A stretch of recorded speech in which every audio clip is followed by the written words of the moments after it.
what to see, what to rent, and what to skip. It's Movie Reviews with Ryan J. It's Movie Reviews with Ryan J. For your weekend movie reviews with the ever so popular Ryan. Do you like that? Yeah, you're really good at that. Thank you. I practice all Talk day like that long. all weekend. Have you ever seen her like Tool Time impression? No, do it. Which one? Yeah. That one? Just like a Tool Time Tiff? Nice. Yeah, That one's not as cool. All right, well, what is cool is that you're a nationally syndicated film critic with over 1 million listeners weekly. It's a lot of people that tune in to what you have to say. It's More not than as 100. cool as being the Morning Blend film critic, No. though. Right, because here they can see me. It's Yeah, true. exactly. You got a face for TV. Well, Let's talk a little bit about, we're not going to talk about Dallas Buyers Club first, which Right. is the movie that I saw with you last night. We're going to talk about The Best Man Holiday, rated R. This is the big wide release this weekend. It's a sequel to 1999's The Best Man. The entire cast is back. We've got Taye Diggs and Terrence Howard, Nia Long and Regina Hall. They're all so beautiful, and the comedy really works. It's a very funny movie and really puts you in the Christmas spirit, so that's what I liked about the movie. Okay. What did you not like?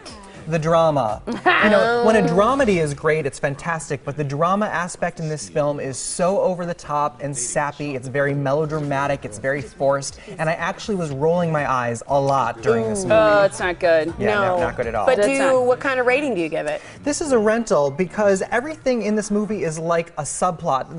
But they're not treated like a subplot. It's given the weight of a full storyline, and it just doesn't come together. It feels like a daytime soap opera, not like a real movie. But because the cast is great and the funny moments work, I'd say see it. Just wait till you can watch it on TV. All right, so that was a rent it. Saw Dallas Buyers Club last night, rated R, as it should be. This was a difficult movie, I felt, to watch, especially kind of more the beginning of the movie, just really gritty, and I just could not get over how much weight Matthew McConaughey lost to play the role of someone who was dying of HIV/AIDS. Yes, it's true. I mean, he went above and beyond, and anytime an actor does that, they get a lot of Oscar attention and a lot of awards love, and he's definitely a front runner for the award, as is his co-star Jared Leto, who lost a lot of weight, and he plays a transgendered person dying of AIDS also. But this movie is phenomenal, and you're right, it is difficult, it's powerful, it's sad to watch, but I also found it inspiring because it's about his fight for survival. When he was diagnosed with AIDS, he was given 30 days to live.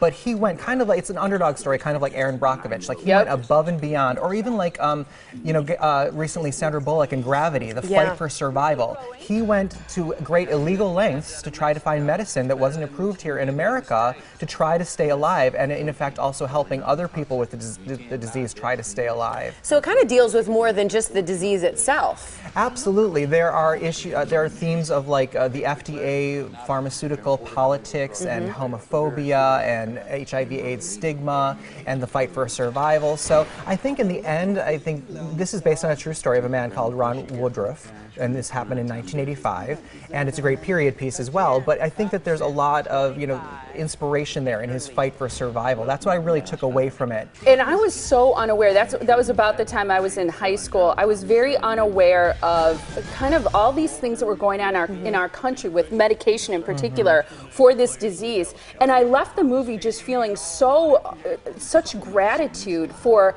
how far we've come with true. medicine in treating this disease. It seemed like everybody was getting it, and everybody had phobias about using bathrooms, and if someone spit on you or you touch someone's blood, or it made people crazy. Right, now we know it's not that easy to get it. There's very few ways it's actually transmitted, and also back then it was a death sentence, whereas today HIV and AIDS is more like a chronic illness if treated correctly. So it is amazing to look at the film from today's perspective and appreciate where we are today, but also it's just great to see these performances because I feel like his story is one where he's transformed not only by the disease, but his attitude, his health, his whole perspective on life, the way he feels and treats about other people. It's the best performance of Matthew McConaughey's career, and he's a front runner. So I know what you're gonna say. See it. Okay, and as you just quickly before we go, is this an Oscar contender because of the weight he lost, or because of his performance, It's or both. do you think it's an Oscar at all? It's both, but it's primarily because of the performance. I think the story does justify the award nomination, but also the weight loss. You've seen that and Captain Phillips. Tiff saw Captain Phillips. I saw this movie. Which one, if you had to pick between Tom Hanks and Matthew McConaughey? Could you say? I would, right now, I would choose, if I had to vote between those two, because if we also threw in Chiwetel Ejiofor for 12 Years a Slave, it might complicate things. things, but between those two, I would give it to Matthew McConaughey. Wow. Okay, we're almost out of time, but Kill Your Darlings, rated R. I was so excited to see this. It's the new film starring Daniel Radcliffe. It's another biopic based on the life of the American poet Allen Ginsberg. I've been looking forward to this film a long time. It surpassed my expectations. An adult. He is. And look, he's got glasses, he plays a student, but there's no semblance in his performance whatsoever of Harry Potter.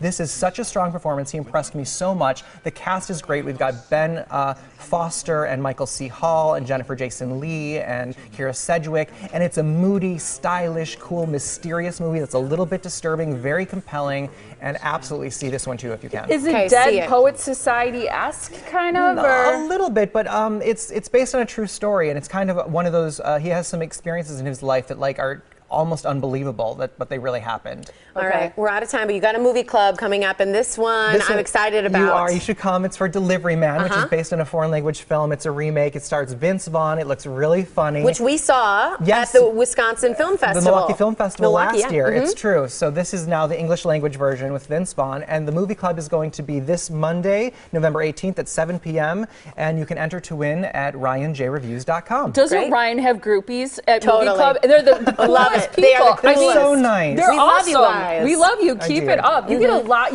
mean, there was a line at the Oriental. It was awesome last night. I'm so appreciative, and I just love that we all get to enjoy the movies together. It's fantastic. Thanks, Ryan. Well, you can like Ryan on Facebook, follow him on Twitter, and for his full movie reviews, go to his website, ryanjreviews.com.